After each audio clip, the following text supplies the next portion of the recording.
Je vais vous parler d'un écrivain que j'adore et je ne suis pas la seule, c'est Stefan Zweig, évidemment.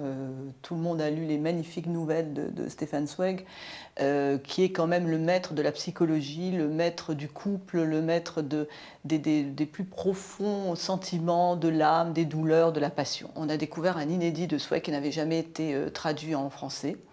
Et c'est le voyage dans le passé. Alors le voyage dans le passé, c'est quelque chose qu'on a tous peut-être un peu connu. C'est une histoire d'amour de deux personnes qui sont jeunes, passionnelles, mais elle n'est pas conclue cette histoire. Les aléas de la vie se mettent en travers. Et ces deux personnages se retrouvent beaucoup plus tard, la vie les rapproche à nouveau.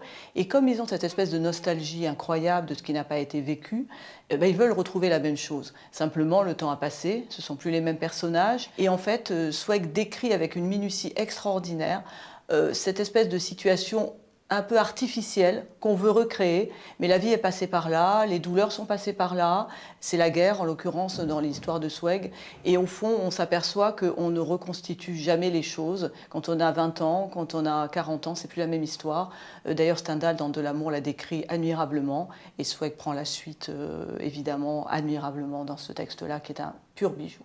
Et je voulais aussi vous parler d'un texte qui, lui, n'est pas inédit de Stefan Zweig, mais qui a été réédité, qui est un texte exceptionnel et qui est très court et qui résume beaucoup de choses de Zweig.